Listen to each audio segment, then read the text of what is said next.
Hello and welcome. I'm Ramesh Ramachandran and this is Express News. Let's get started. The government said there's been no infiltration along the China-India border in the last 6 months, but 47 infiltration bids have been reported along the border with Pakistan during the same period.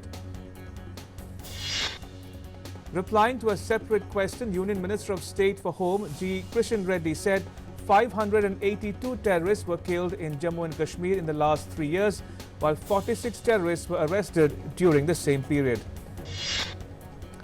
According to the Press Trust of India news agency, the Indian Army has said if China created conditions for war, they will face a better trained, better prepared, fully rested and psychologically hardened Indian troops. The Northern Command spokesperson says the Indian Army is fully prepared and more than capable of fighting a full-fledged war even in the winters in eastern Ladakh. The Parliament on Wednesday passed a bill to accord the status of an institution of national importance to a Jamnagar-based cluster of Ayurveda institutes. The Institute of Teaching and Research in Ayurveda Bill 2020 was passed by a voice vote in the Rajya Sabha.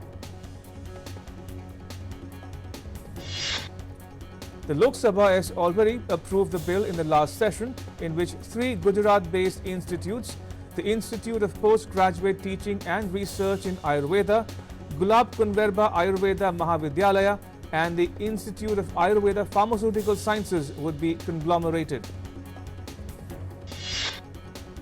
While speaking in the Rajya Sabha, Ramchandra Singh of the JDU said testing was a very important aspect in present times. Union Health Minister Dr. Harshvardhan appreciated Ayurveda and its use with society and also was strengthening the healthcare systems of the world. The Rajya Sabha has been adjourned till 9 a.m. tomorrow. Finance Minister Nirmala Sitharaman tabled the Banking Regulation Amendment Bill 2020 for consideration and passing in the Lok Sabha. Tabling the bill, the minister said the amendment aims to protect the interests of depositors. BJP President JP Nadda said the government has brought 3 bills in Parliament to boost agricultural production for the welfare of farmers. Nadda also said the Congress's opposition to the bills is nothing but politics. Its manifesto had promised to do what Prime Minister Modi's government was doing through these bills. India continues to report a high number of recoveries from COVID-19. More than 82,000 recoveries were recorded yesterday, taking the total number of recovered patients to 39,42,360. With this, the recovery rate has improved further to 78.53%. India's 3-pronged strategy of test, trace and treat is delivering results. The fatality rate has dropped further to 1.63%. The number of active COVID-19 cases in India stands at 9,95,933. It's 19.84% of the total cases reported so far. India is set to overtake the United States in testing for COVID-19, with number of daily tests increasing as an integral part of Chase the Virus strategy. RT-PCR and rapid antigen test capacities have been substantially scaled up in all states. Every day, on an average, more than 9.5 lakh samples are tested by government laboratories and more than 1.2 lakh in private laboratories. States have been advised that all symptomatic negative of rapid antigen tests are mandatorily subjected to RT-PCR. The central government-led COVID-19 management strategies have focused on early detection through widespread, easy and aggressive testing. The total number of people tested so far stands at nearly 6 crore. The U.S. Special Representative on Afghanistan Reconciliation, Ambassador Zalmay Khalilzad, was on a brief visit to New Delhi on Tuesday. He called on Foreign Minister S. Jaishankar in the presence of National Security Advisor Ajit Doval and Foreign Secretary Harshvardhan Shringla. Defence Minister Rajnath Singh, Education Minister Ramesh Pokhriyal Nishank, Youth Affairs and Sports Minister Kiren Rijiju and Minister of State for Education Sanjay Dhotre participated in a webinar for creating awareness about the National Education Policy 2020 among the NSS, NCC, NYKS and UBA volunteers. Addressing the webinar, Defence Minister Rajnath Singh asserted that the National Education Policy 2020 aims to fulfill the aspirations, expectations and requirements of a new India. Education Minister Ramesh Pokhriyal Nishank said the National Education Policy will aid students in reaching new milestones. While addressing the webinar, Youth Affairs and Sports Minister Kiren Rijiju complimented Prime Minister Narendra Modi and the Education Ministry for bringing out such a historic and landmark education policy. In business news, equity benchmarks darted up for the second straight session on Wednesday.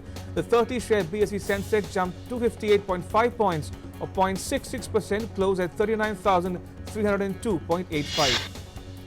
The broader NSE Nifty rose 82.75 points or 0.72% to finish at 11,604.55. The rupee strengthened by 12 paise to settle at 73.52 against the US dollar on Wednesday, supported by positive domestic equities and weak American currency. Gold prices fell 137 rupees to 53,030 rupees per 10 grams in Delhi on Wednesday. Silver prices rose by 33 rupees to 69,000 rupees per kilogram in the futures traders participants widened their bets on firm spot demand. The Finance Ministry has notified the new rules of origin for free trade agreements that will come into force from 21st September. Sources said the new rules will help curb the misuse of FTAs. RBI Governor Shiv Shaktikanta Das assured the industry that the central bank will take all precautionary measures to ensure liquidity in the system and promote economic growth. Over 2.97 crore coronavirus cases have been reported worldwide, with over 9.39 lakh deaths. As many as 2.14 crore people have recovered from the virus so far. The United States continues to top the list of the worst hit countries due to the COVID-19 pandemic. The US has recorded over 67.88 lakh cases of COVID-19, with the death toll now crossing 2 lakh. In terms of deaths, Brazil stands second on the tally with 1.33 lakh. There are 43.84 lakh cases of COVID-19 in Brazil. Some volunteers have quit Johnson & Johnson's COVID-19 vaccine trial in Spain after news of side effects in a participant in AstraZeneca's trial. The AstraZeneca's COVID-19 vaccine trials were placed on hold worldwide on 6 September after a serious side effect was reported in one volunteer in Britain. Johnson & Johnson's Belgian Janssen unit began phase 2 trials of its COVID-19 vaccine on nearly 200 people in Spain on Monday, with those tests due to conclude on 22nd September.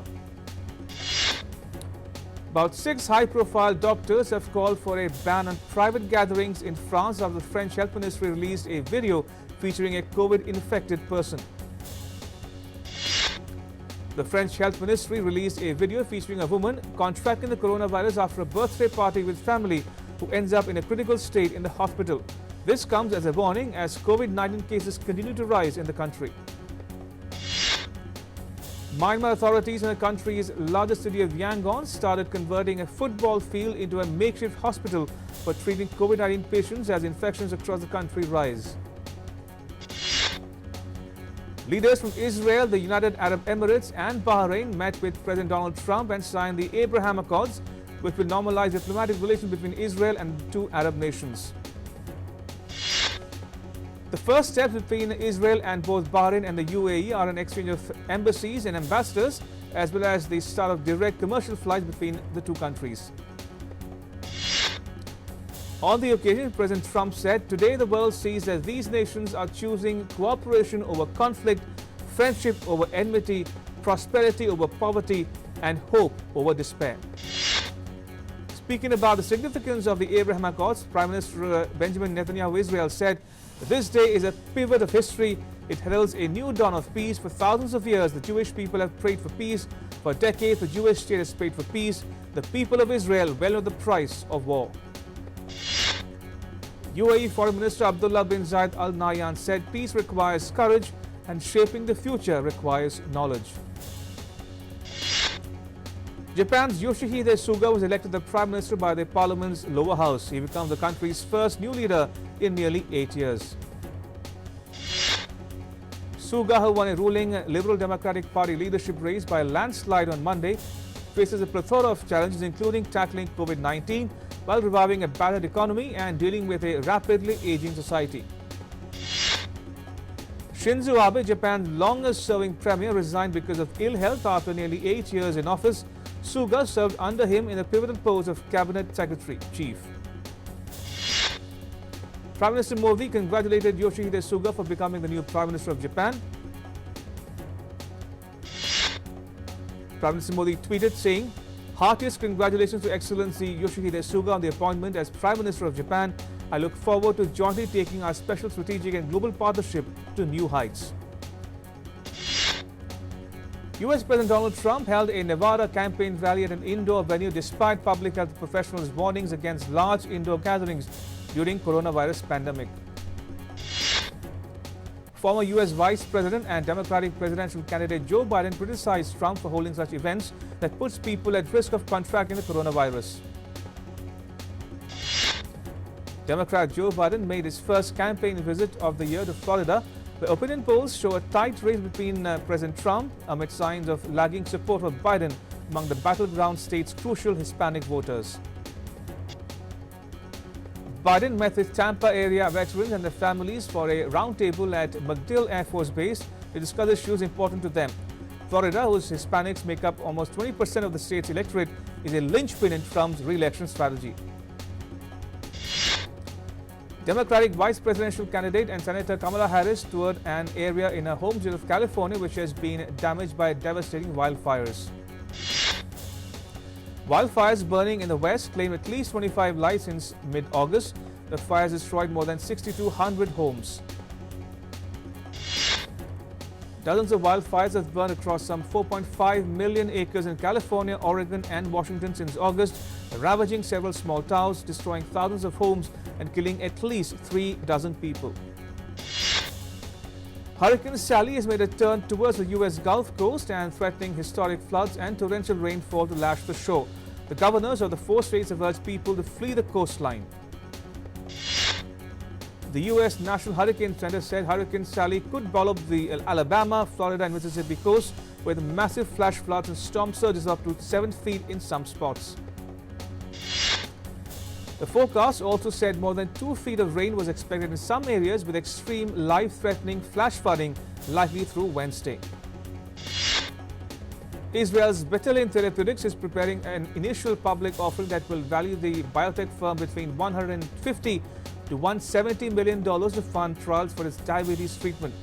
Betelim is developing an artificial micropancreas that's implanted in the thigh of diabetics to help control the level of sugar in their blood. Britons flock to Brighton Beach to enjoy what looks to be the end of an unusually warm spell of September weather in southeastern England. Temperatures in September of 30 degrees or more had not been reported in Britain since 2016, but the heat wave is likely to wind down with temperatures predicted to fall from Wednesday. Parts of Australia's east coast, where tourists can see migrating humpback whales, are seeing a surge in demand as people venture to lesser-known destinations closer to home during the coronavirus pandemic.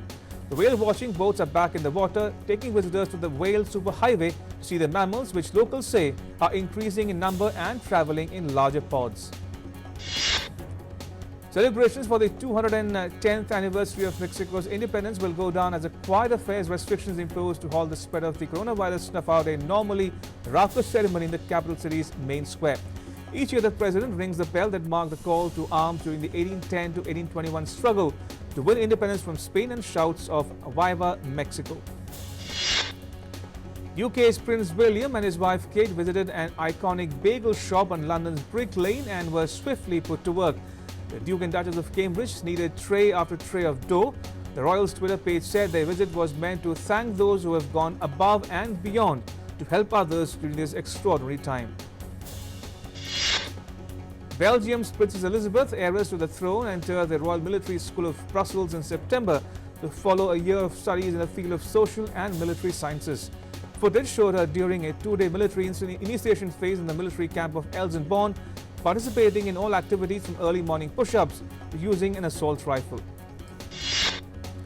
A Malaysian man said he discovered video and selfies seemingly taken by a monkey after recovering his missing phone. The footage shared on social media showed a monkey staring at the camera before attempting to put it in his mouth, as well as photographs appearing to have been taken by the primate. Mexico's national lottery was set to create 100 millionaires with a much-hyped raffle that the government has tied to a luxury presidential jet.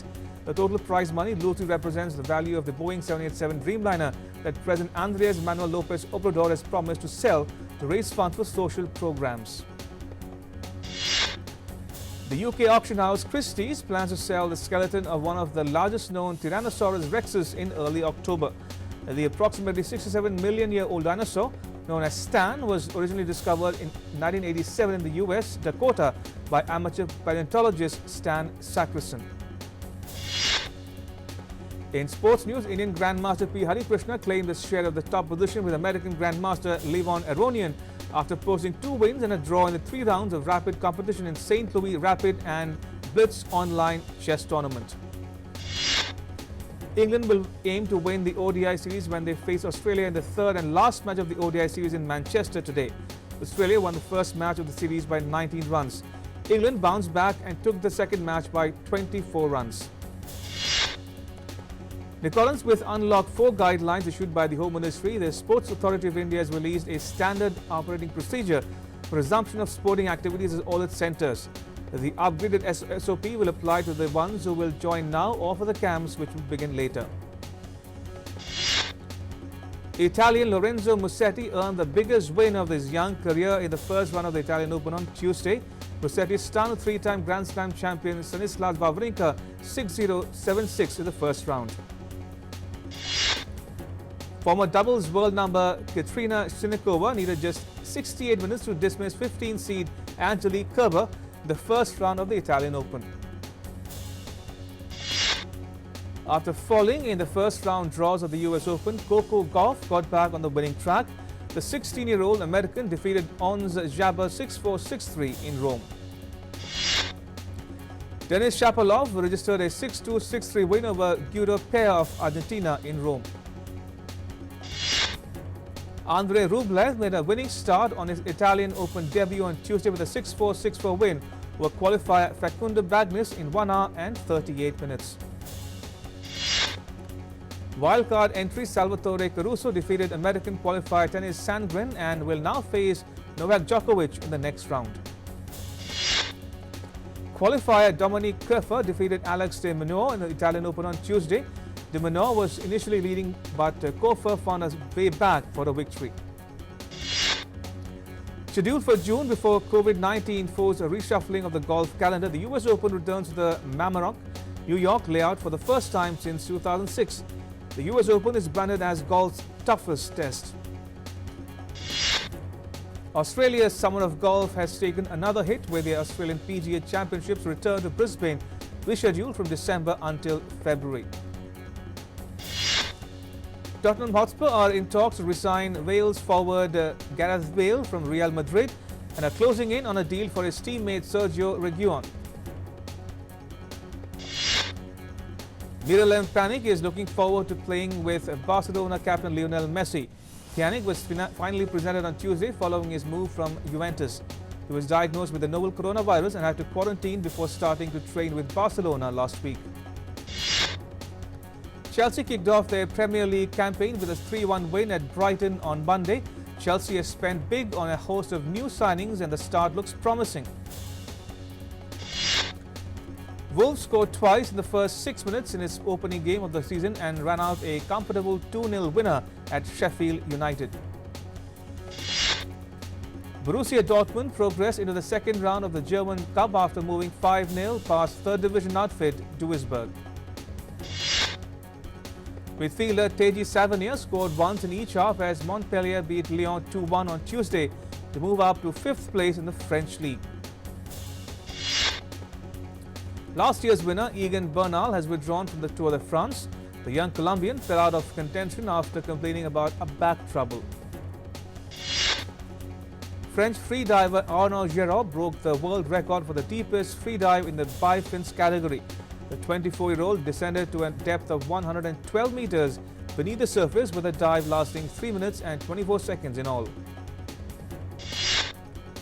Tokyo 2020 CEO dismissed figures in an academic report published on Tuesday that show the Tokyo Olympics were said to be the most expensive in history, even before the additional cost to be incurred by the game's postponement.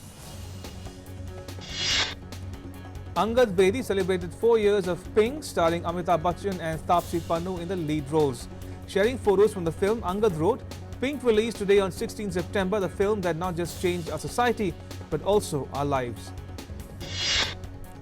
Celebrated filmmaker Meera Nair has joined actors Kate Winslet and Anthony Hopkins in receiving the Toronto Film Festival's TIFF Tribute Awards for 2020. Nair was bestowed with the Jeff Skoll Award in Impact Media. The release date of Nawazuddin Siddiqui's Netflix film Serious Men is out. The Sudhir Mishra directorial will premiere on the streaming giant on 2nd October this year. Serious Men is an adaptation of Manu Joseph's book of the same name. The film will tell the tale of an underachiever who tries to make it big in Mumbai after discovering that his own child is a boy genius. Telugu actor-producer Nagababu Konidela has tested positive for COVID-19. He took to Twitter to share the news and added that he will soon be back as a plasma donor. Nagababu was last seen in Edaina, Jaragochu. Filmmaker Vivek Agnihotri has been appointed to the Governing Council of the Indian Council of Cultural Relations. Agnihotri is also a member of the Central Board of Film Certification. Amitabh Bachchan has penned a special poem for his quiz show Kaun Banega Karodpati, which is set to return to the television screens with an all-new season. The actor wrote about the work he does and how he is grateful for the respect and affection he receives from his fans. The actor also mentioned that he shoots for the show for almost 12 to 14 hours a day. Actor Randeep Hooda has expressed gratitude as he returned to work after months and began dubbing for action thriller Radhe. The actor took to Instagram to share a picture of himself from the studio, dropping hints that the rest of the remaining work on megastar Salman Khan's much-awaited thriller might also start soon. Shahid Kapoor shared a clip of himself on the sets of his upcoming film Jersey. The actor said he can't wait to get back. More so, the actor in his caption mentioned that he misses his boys Rahul Mehra and Harshul Nandu. Actor Kiara Advani recently grabbed eyeballs with the quirky first teaser of her new film Indu Ki Jawani. And on Wednesday, the makers released the movie's first song Hasina Pagal Diwani. The first track is an upbeat, lively number that gave the audience a broader glimpse of Indu's life. The makers of upcoming Ishan Khattar and Ananya Pandey starter flick Khali Pili on Tuesday dropped his quirky soundtrack Tehes Nehes that features the lead duo dancing in a garage. Composed and produced by Vishal and Shekhar, Tehes Nehes has been written by Kumar and features vocals by Shekhar and Prakriti Kakkar. And that's a wrap. Thanks for watching.